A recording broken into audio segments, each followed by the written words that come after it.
and then make sure that your situation gets inside that small little hole. Because if it goes aside, your situation will be looking at you like, hey, I'm here, take me in. Because they were just praising us, like my head became so big. And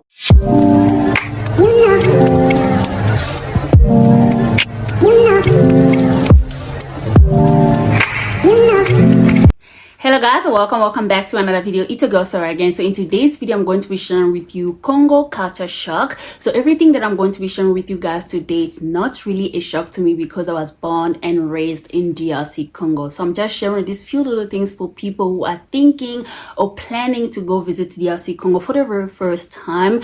And these few little things, if you've never heard of them, it can be a little bit of a shock to you. But if you've heard of them, you are going to prepare yourself a little bit better. And when you get there, it's going to be normal to you. Okay, so without wasting your time, guys, if it's the first time watching my video and you like what you're seeing so far, please consider subscribing to the channel. Click the notification bell for you to be the first one to be notified whenever I post a new video, and I promise you, you are going to love it here. So without wasting your time, guys, let's go to the reason why you clicked this video. So Congo Culture Shock. So most of you guys know that I was in Congo not long ago, and there are quite a few things when I got there myself.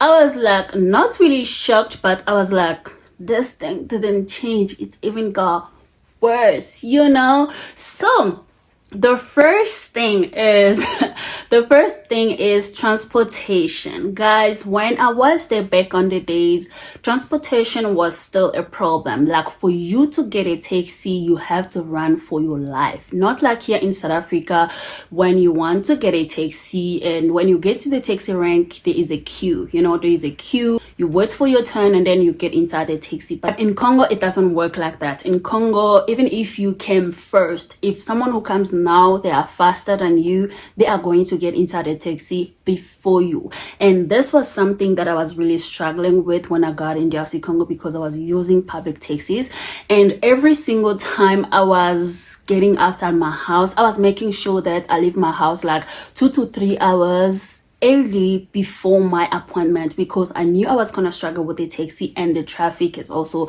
terrible. And whenever I go get the taxi, I was like always at the corner. I was the last person to get inside the taxi because I didn't want to be pushed at or be pushing people for me to get inside the taxi, and because it was just so hectic. And the way people will push you, they're not like just pushing, no, they will push you because they want to get inside the taxi before you, and they don't care if you were there like for 2 hours or 30 minutes. If they come and they are faster, they are going to get inside the taxi. So this is something that you really have to prepare yourself. If you know you are gonna go in DRC Congo and use public taxis, just prepare yourself for this. You are going to run and fight for your life for you to get inside the taxi. Unless if you know you are going to use our Uber, because we also have Uber there and they call it Yango.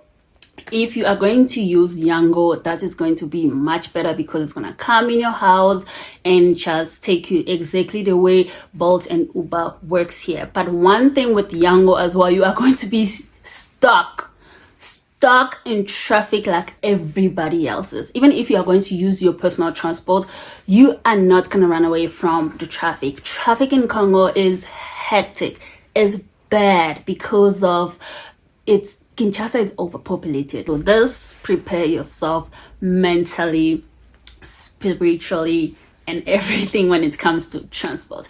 So the second one, this one is something that you are going to see almost everywhere that you will go, unless if you are going to stay at the hotel, which is the outside toilet. Everywhere in Kinshasa, when people are building their houses, they always think about the outside toilet. And the outside toilet, it's not that fancy. The outside toilet, when you go visit someone and you want to use the restroom, they will take you to the outside toilet because people don't really feel comfortable taking their visitors in the toilet that are inside the house. And most of the toilets that are inside the house, mostly it's inside the parents' bedroom or somewhere. People don't really feel comfortable. So visitors, mostly they take them to the outside toilet. So that outside toilet, it's not like it's dirty or so, no, not at all. Just that you don't have that seating toilet situation. It's just for you, like you're gonna kinda not kneel down, but go a bit down for you to do your situation, and make sure that your situation gets inside that small little hole. Or else if it goes aside, your situation will be looking at you like, hey, I'm here, take me in. It may sound so but yeah, that's the reality. It happens and it's still there. Prepare yourself. If you're going to visit people, you most likely just prepare yourself. And I know people will be like, what about the infections and all that? Only God protects us. Only God protects us, because if we have to think about infections, I'm telling you, 98% of people back home will have it, because most of the people use those outside toilets. So it's only God who protects us, that we don't have infections and we are good. We are 100%. Because if I have to think back on the days, those toilets that we used to use them, even when I was in Congo and other provinces in DRC Congo, that was the only toilet that we're using. And it was not only us, it was us and other 5 houses, other 5 neighbors. We were using one toilet, and when you go in there, you can see other people's situation. And when you're going there, when you just open it, you can see you see the heat, and you can see other people's situation there, and you have to make sure that you are stepping on the right places, or else if it's just moving, you're most likely gonna go in, So, and that time, no one got sick. No one got sick with infections. No one got sick with anything. It's only God who protects us. And here you will see people with very nice toilets, it's very proper, but they are struggling with infections. They're struggling with this, struggling with that, and stuff like that. So yeah, it's only God who protects us, and we're good. So that's something that you really have to prepare yourself. And yeah, outside toilet is real. And the next one is, in Congo, you are going to pay for almost everything. When I say almost everything, you are going to pay for almost everything. In Congo, for someone to help you, you have to pay them. Even when you ask someone, where is this? You have to pay them. There's nothing like if they help you, you say thank you and that's it. No, here also it's like that. A bit of the areas like CBD only, I can say. In CBD, don't ask for help, because you are going to pay for it. And I remember when we got outside the airports, just when we landed, people were following us and the way they do it so nicely, to a point where you are going to give them something and they are going to praise you, they are going to worship you. And the way they will worship you, you are definitely going to go inside your bag and give them something. When I came out of the airport, these two people were following me and my sister, and they were because they can see already you're from outside the country, and for them, if you're from outside the country, you have money, you are loaded. And when we came out, this person started following us. They were oh Mel, please give us something, we didn't eat since morning, look at you, look how you look, you from outside, you guys made it in life, just give us a little bit just to buy some bread and drinks and stuff. And the way they did it, I was just looking at my sister, I'm if you have something, just give them, because I didn't have Congo money as yet. And I was if you have something, give them, give them, because they were just praising us.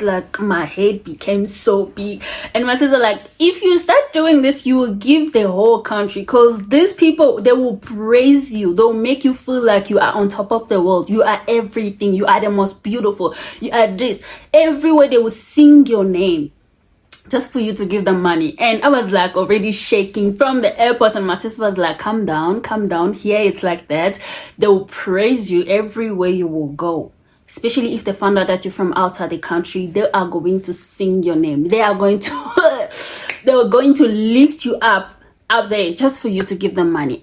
Yeah, so that's one thing with Congo. When you go there, if people find out that you're from outside the country, they are going to praise you. You are going to spend for every little thing. Every little thing you are going to spend for it, okay? And another thing is water and electricity. Okay, I'm not going to say much about water and electricity, because even here in South Africa, electricity is becoming crazy with the load shedding and stuff. In DRC Congo, we are used with our load shedding, and only one difference is that here you will know what time the power will go off and what time it's gonna come back. At least you can plan your day that the power will go off at this time and come back at this time. I can cook. But in DRC Congo, the power can go off any time, and they're not gonna tell you, and you don't even know what time it's gonna come back. So you just pray for it to come back on time, and just pray for that day the power must not go off. So that's the only thing that you must really know. Power can go off anytime, and if you go to some areas where it's not really like developed, you will see a lot of people who just gonna go cut power on purpose, just on purpose, because they need money. So after cutting power on purpose, they will be coming to house just for them to collect money. So after collecting money, maybe they will collect 2,000 francs congolais, 5,000 francs congolais each house. That is like maybe 100 rand, 50 rand, 150, 300 rand. So each house they will be collecting money, and then they will tell you guys, we are from a municipality, we are here to collect because there are some cables that is burned, so give this money for us to buy the cable and fix your area. And they will collect this money, guys. If you don't give money, they are not going to fix, they are not going to do. But it's just a lie, because the cable is fine, they just cut it on purpose. And guys, after collecting the money, you will see the power will come back in like 5 minutes. You'll be like, these people, they went and bought the cable and fixed this just now. So just prepare yourself. You'll be seeing a lot of these kind of things happening. When it comes to water, even here in South Africa, water in some areas, it's also becoming a problem. Like, I'm hearing a lot of people complaining about water going off, but it's not that often. You know, it's not that often. It's only if maybe there's a problem somewhere, there's a pipe that is burst, you're not going to have water for some time. But they will tell you. That's the good thing I love here. They will give you messages, they will send you guys messages, or they'll post it somewhere for you guys to be aware. But in Congo, the problem is no one will tell you anything. You just have to figure it out yourself and ask the neighbors and stuff like that. If you don't ask, you're not gonna know. So no one will send messages, no one will post anything. So that's a bit of that. And keep in mind, these things also would depend on the area where you are going to stay. If you are going to stay in a very like a good area, these things, it's not really going to be happening much. This other one also, this last one, food planted next to the toilets. Food planted next to the toilet is popular. Like, it's popular. Like I told you guys, you will see a lot of people will have the outside toilet. That outside toilet, next to it, they will leave a little bit of land for them to, you know, plant their vegetables and legumes and stuff like that. So you will see a lot of those. So don't put it in your mind that, oh, they are eating things that is next to the toilet, or it's dirty, or it's this and that. No, guys, it's not. You know, we are all healthy. We ate this food since when we were young and we grew up. We are fine and healthy. Nothing is wrong, you know. Because if you have to check, well, even the food that we eat in outside the countries here, or in America, in Europe and stuff, if they start explaining to you how they make those food or how they plant those legumes or vegetables, we are not going to eat anything. And if they tell you the products that they make at the machines, at the whatever where they make them, if they tell you what they put there and how long it takes, the process and all that, you are not going to eat anything. So you will see a lot of those as well. So just prepare yourself for that. And it's not like when people, the reason why I'm also sharing this, you know, these are the reality. It's not like when you go for holidays, vacations and stuff, you're not only going to be visiting fancy restaurants, fancy this, fancy that, unless, yes, if that is your plan, it's fun. But you also have to know the reality of the country, the reality how people live, the reality of everything. So this is the reality of everything, and it's not bad because we grew up seeing this and it's a normal thing to us, you know.